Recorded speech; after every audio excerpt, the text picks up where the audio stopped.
Hello, my dear students. This is part 3 video of cybercrime. In this session, we are going to discuss about cyberbullying, cyber stalking, cyber terrorism, and so on. So let us start the session. What is cyberbullying? Before that, what is the meaning of bullying? Bullying means actions such as making threats or spreading rumors or attacking someone physically or verbally or excluding someone from a group on purpose. Cyberbullying means it is bullying that takes place over digital devices like cell phones, computers, tablets, etc.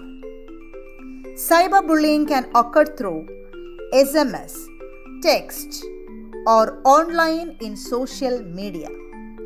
Cyberbullying includes sending, posting, or sharing negative, harmful, false, or mean content about someone else. It can include sharing personal or private information about someone else, causing humiliation. Some cyberbullying crosses the line into unlawful or criminal behavior.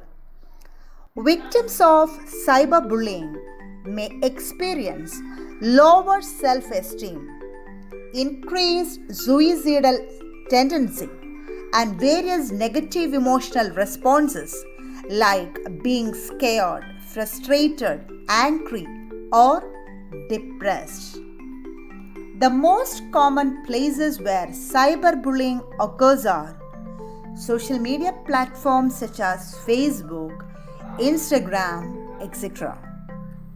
Next one is cyber stalking. Cyber stalking is stalking or harassment carried out over the internet. It might target individuals, groups, or even organizations, and can take different forms including defamation and threats. Motives may be to control or intimidate the victim or to gather information for use in other crimes like identity theft or offline stalking, etc. Cyber stalking is a form of online harassment in which the perpetrator uses electronic communications to stalk a victim.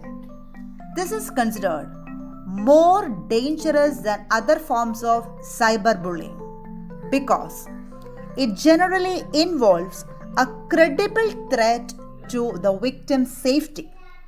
Cyber stalkers may send repeated messages intended to threat or harass, and they may encourage others to do the same.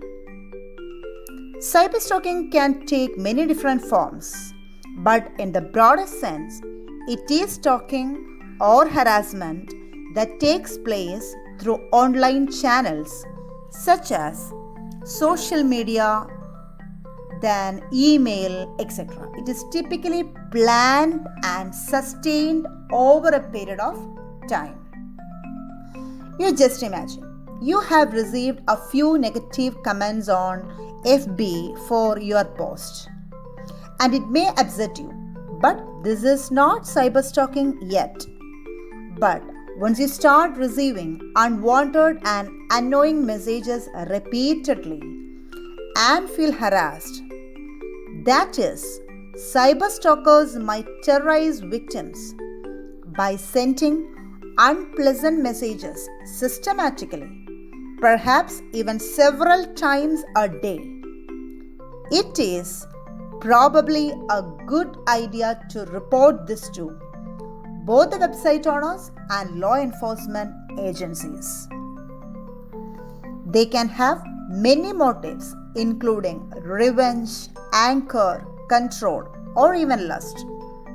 So, don't hesitate to apply all measures permitted by law especially those offered by web services.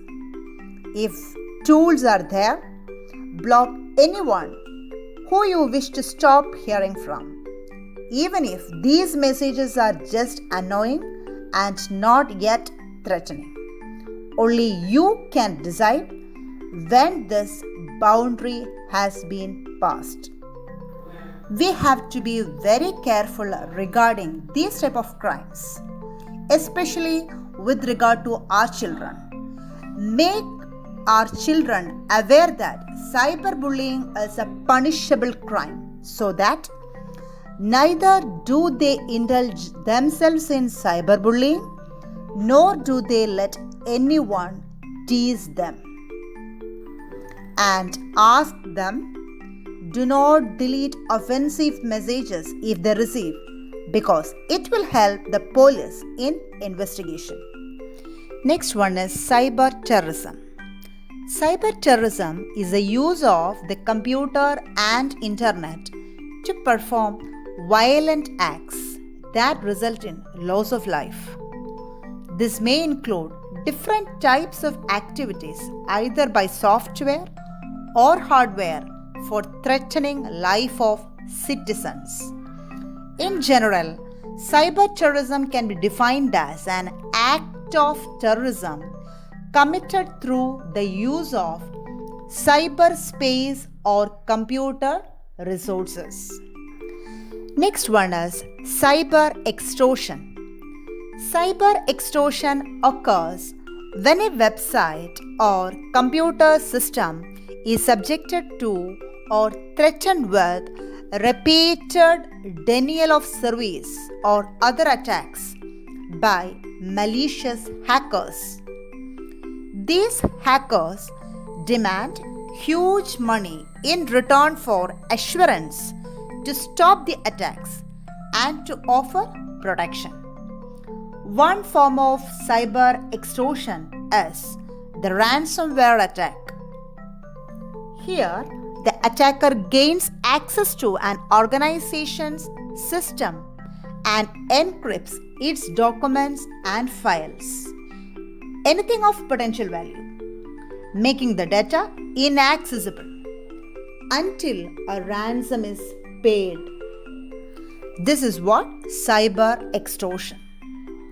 Next common form of cyber crime is cyber attacks using infected mobile applications.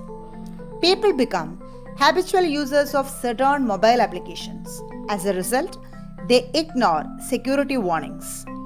Fraudsters use this to attack the victim by infiltrating through such popular mobile applications. They infect the applications with malicious software called Trojan. The Trojan can get access to your messages, camera, contacts, photos, etc. for malicious activities. It can also show obscene advertisements, sign users up for paid subscriptions, or steal personal sensitive information from the mobile, etc. So what can we do? Always install mobile applications from official application stores or trusted sources. Regularly update software and mobile applications to ensure there are no security gaps. In case if you are a victim of online harassment, what will you do? You have to register a complaint on the corresponding platform where the offense was committed.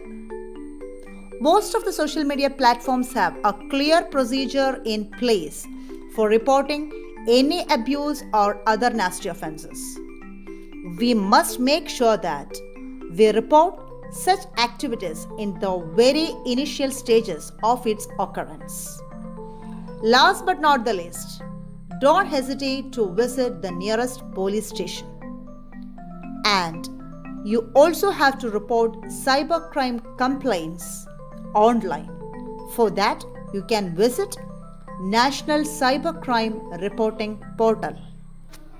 So, my dear students, Hope that you understood what cybercrime is, what are different types of cybercrime, and what we have to do if we are a victim of online harassment. Thank you.